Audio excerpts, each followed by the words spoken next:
Let's bring in Behnam Ben Taleblu, Iran Program Senior Director and Senior Fellow for the Foundation for Defense of Democracies. Behnam, it's great to see you. Thank you so much for joining us. So yesterday we also learned that President Trump is going to make his final decision within 2 weeks on whether or not the U.S. will take military action against Iran. So how do you feel about that 2-week deadline? Great to be with you and good morning. Listen, I think all eyes will be on President Trump and on the U.S. in these 2 weeks, but given that deadline, it gives the Israelis significant time to continue to erode the long-range strike capabilities and really defang the Iranian missile, military, and nuclear apparatus. So should the president decide to enter, the U.S. actually has less work here. So this is consistent both with the president's philosophy and with the idea of America first. What do you make of the theory that this 2-week window from Trump is merely a delay tactic to allow Israel to perform a covert op inside Fordo to do exactly the same thing that the bunker buster would do, which is destroy Fordo?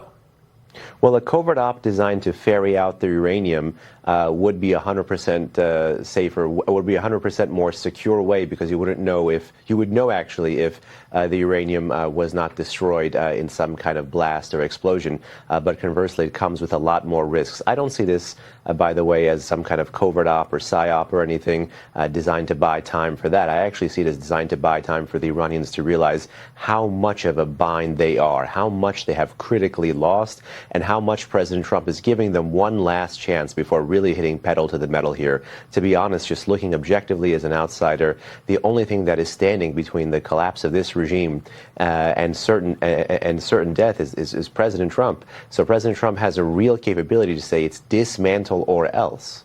So over the past week, and it was a week when we learned that Israel did strike inside Iran, the axis of resistance has been very quiet. Hezbollah, the Houthis, Hamas. How do you think that Iran feels about the lack of response from their terror proxies? They feel alone and afraid, and if I had to, connect the dots, this is probably one reason why the Israelis witnessed and sensed that this is a sense of opportunity. The fact that Hezbollah and Hamas have been deracinated and neutered, the fact that the U.S. had been dealing with the Houthis, the fact that the Shia militias in Iraq were too afraid to fire, or whose firing was not necessarily impactful throughout the course of the wars of the post-October 7 Middle East, meant that the Islamic Republic lost one major leg of its conventional deterrent. Conversely, as you see with the missile strategy not performing as well either, the other leg of the regime's conventional deterrent had fallen in. And given the fact that the regime is weak at home, economically bankrupt, socially has little to no base at home, this is all why the Israelis sense that this was now or never. I want to add something to all the ills that the current regime is undergoing right now.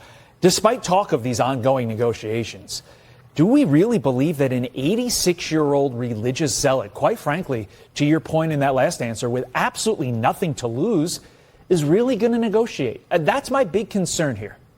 Well, the real art of the deal for the president is to make this 86-year-old zealot that you mentioned, which is the Middle East's longest-running contemporary dictator, to do exactly what his predecessor did, which he called drinking from the poison chalice, or settling for a suboptimal solution, forcing him to do what he doesn't want to do. But in the case that his ideology almost certainly overwhelms his pragmatism and his desire for survival, that he should know that the U.S. has all the capability and all the intent to really help make a nation that is a 88 million person nation not any longer be a hostage to that 86-year-old individual. We already showed a little bit of the celebration that took place in New Jersey when Idan Alexander came home yesterday. We'll show a little bit more in the show as it progresses. But how do you think that this war with Iran is impacting the remaining hostages in Gaza?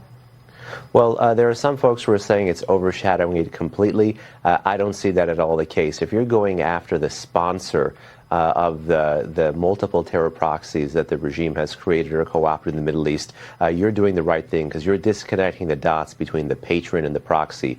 And the more pressure you have on the patron, the more leverage actually Israel has on the proxy, be that in the Gaza Strip with Hamas or any other one that it seems to be fighting, occasionally Hezbollah in the north still.